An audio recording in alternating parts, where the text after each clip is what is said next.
doing political work. Mr. Speaker, there were a lot of complaints from the communities that their work and project was done, that was given is not done. That's first one. And I will left a couple for my friend Ronald to deal with Region 1. Mr. Speaker, Point of order. The honorable member, Mr. Shearer, is on a point of order. House was recipient from the then Vice President, Mr. Ali Koch, of the letters of dismissal and termination of 1,972. It is in the Parliament record, sir. Thank you, Honorable Minister. Honorable Member, Mr. Deonarine. The Honorable Minister has established what the fact is. And I think we have been down that road before during budget debate. So you stand corrected. sir, and I'll be happy. I'm so guided, but I'll be happy if the proof can be provided. I'll be happy. Sir, cash grant. Sir, under our government, the AP and UFC government, the cash grant was replaced by what we call the 5Bs program that benefited directly the children of this country, sir. That's one other clarification. The other clarification, sir, I want to make is that the internet service were done in 72 communities, sir, where all was abandoned by this government, sir. Those are the clarifications I want to make. Sir,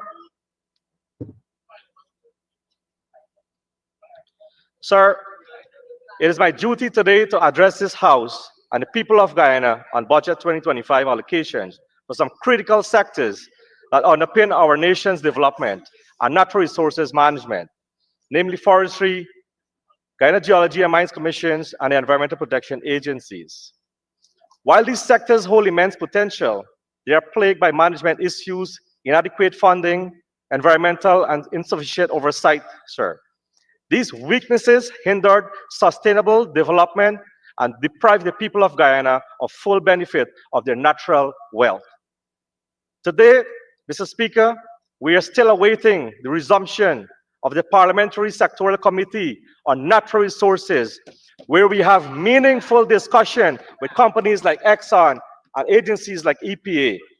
Sir, we have to do this in this National Assembly. It is our obligation to the National Assembly to ensure that companies that are working in our country, that we can examine, scrutinize, and work with them to ensure that all is going well, sir.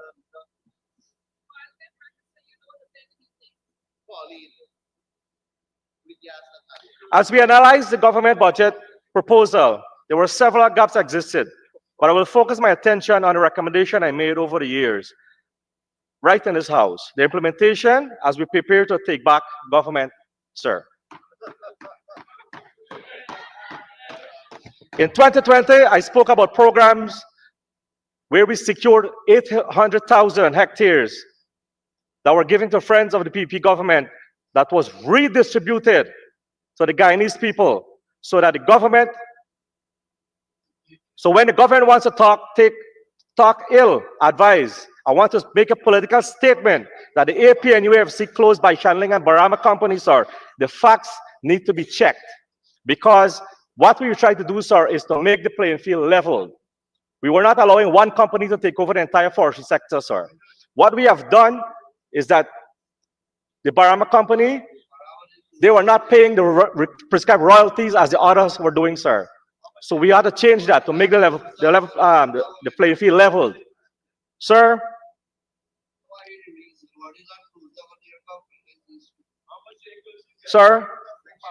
I spoke about transparency, where disclosure of information was made public on the GFC website. Recently, sir, I've checked and cannot access information on the website. That was like 2 weeks ago. Sir, we have set up the GYEITI Secretariat to re-emphasize our commitment to transparency, governance. Today, all these are failing. Despite this, sir, only 2.1 million was budgeted. Are we serious about transparency? It seems not, Mr. Speaker. We have strengthened interagency collaboration, where most of the interior roads were maintained by the GGMC fund. This will be a continuation program and even made better by start looking at aliphatic materials to pave these roads. It will enhance connectivity between communities and foster faster and greater productivity. So when the government wants to mislead the nation that the AP and UFC government done nothing for the interior roads, they need to fact check the records, sir. We will bridge those rivers that uses pontoons across Kwakwani, Shirima, Kurpakari, and Butakari, sir. It is time that we start to think how we connect these communities easily, sir. These are the major river crossings that risk lives of our people and slow productivity, sir. We have witnessed recently that the GDF truck went overboard. Luckily, sir, there were no serious injuries.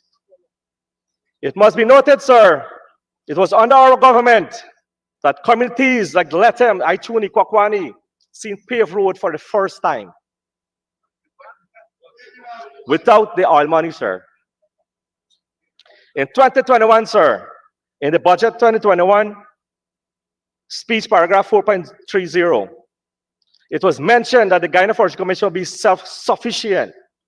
Sir, in the same year, it was contracted by 7.4% and export by 8.6%. We saw on the 2024 that is grew by 4.5%. And that because, sir, because of two factors. One, it is the construction sector that receiving a big chunk of the budget, over 209 billion in this 2025 budget, and a new allocation of logging concessions, sir. So these are the issues that are contributing. What we are not looking at is the policy that really can drive the sector. And if you look overall, sir, we are producing about 450,000 plus cubic meter of logs per year. We're entitled to cut over 1 million cubic meters, sir. We are struggling to meet 50% of that. Right? Mr. Speaker, well, I can't do the other 50%, to be honest with you.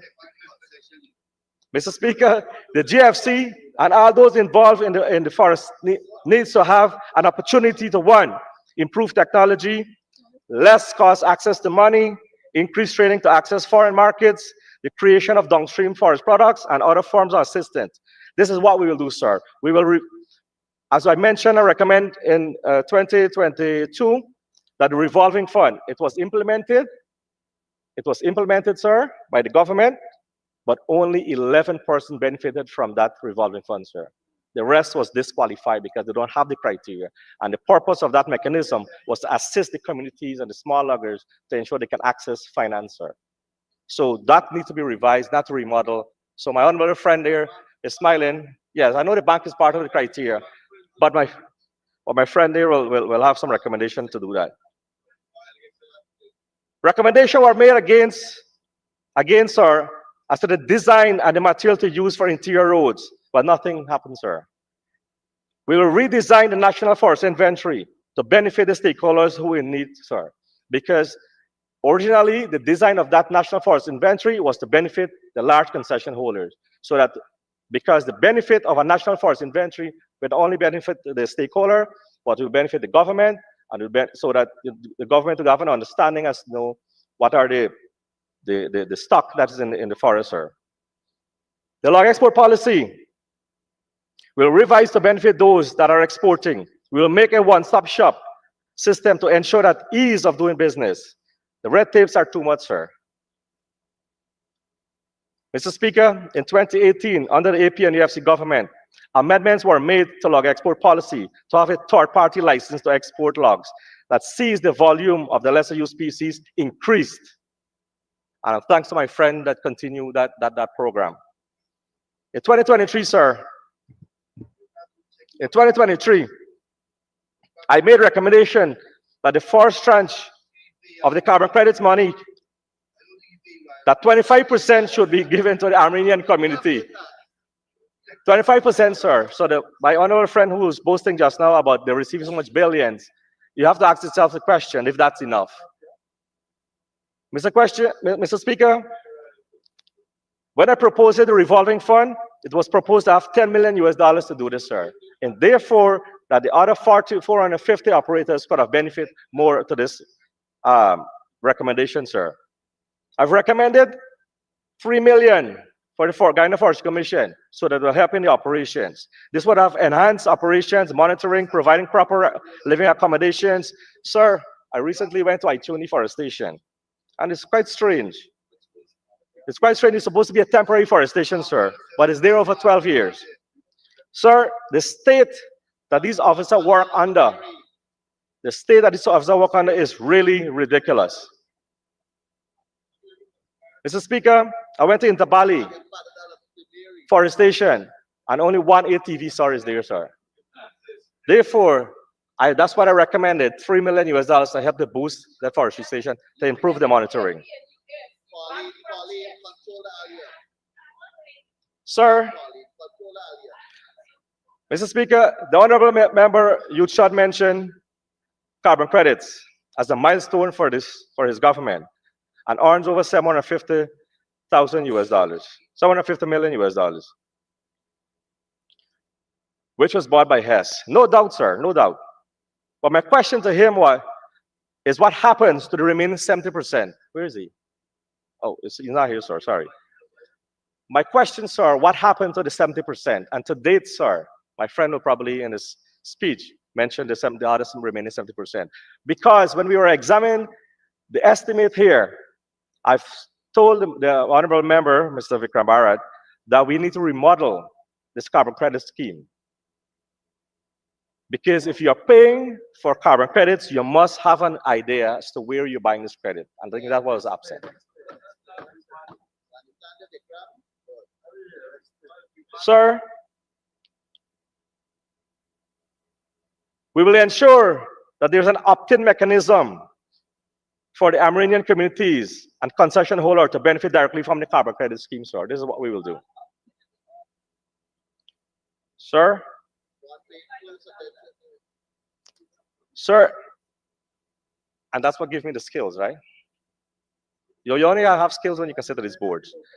In 2024, sir, I focused heavily on the environment. Mr. Speaker, I didn't see any major spending for the EPA to build upon what the coalition handed over with respect to its human capacity and infrastructure development, again in 2025.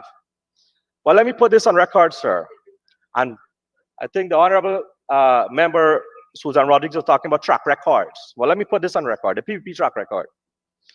When the coalition government took over after 23 years of destructions to the EPA, it was dysfunctional. It had only 2 vehicles for inspections and monitoring, which meant that no field monitoring nor inspection occurred.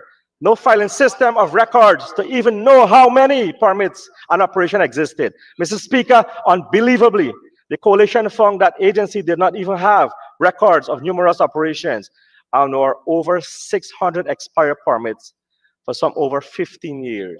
That is the track record. Our track record, sir, let me go to that, because apparently my honorable friend wants to know.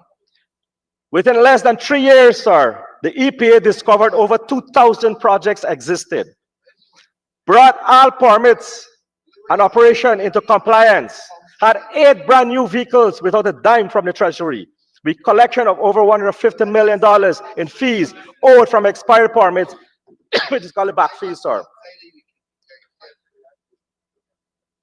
Built a state-of-the-art registry and filing system to manage these projects, sir. Increased staff by 20% with the engineers and scientists, which the agency was severely lacking. We have tripled the number of EPA offices from 1 to 3 by adding offices to Quarantine and Linden to ease the financial burden of inconvenience of business people having to travel to Georgetown only to conduct their businesses. Established 24/7 complaint hotline with a 24-hour response time, and develop a culture of transparency and free access to media and public, sir. This is what we have done. We will continue capacity building for this institution, sir. Mr. Speaker, the EPA had no one with a petroleum background in the oil and gas sector when we took over. We had to quickly build capacity to perform adequate monitoring and oversight of the oil and gas operation with a $1 million We and the World Bank developed a plan to build a 36-member oil and gas unit to highly specialized skills and experience for 24/7 on-site presence on the drill ship, sir, and the FPSOs to obtain credible and real-time information. After 2025 elections, sir, we will continue in this trajectory, sir. That's what we will do. We will establish a study leave program to build a capacity where the EPA will sponsor students to go to universities and train with contractual obligation to the government, sir. We will do that. Sir, with flaring, we will continue to work with the oil companies to ensure that they comply with the permits and the contractual obligations.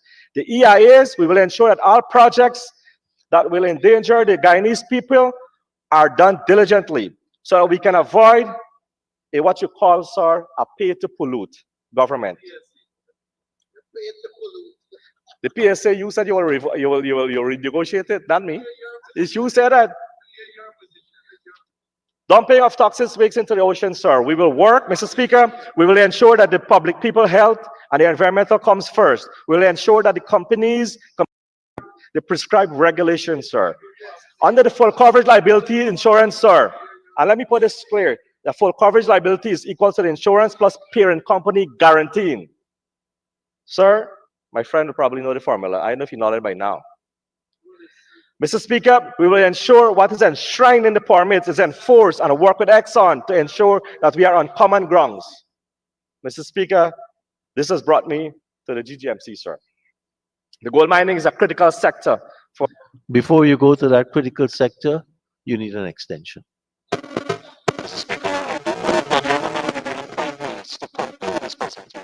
Thank you.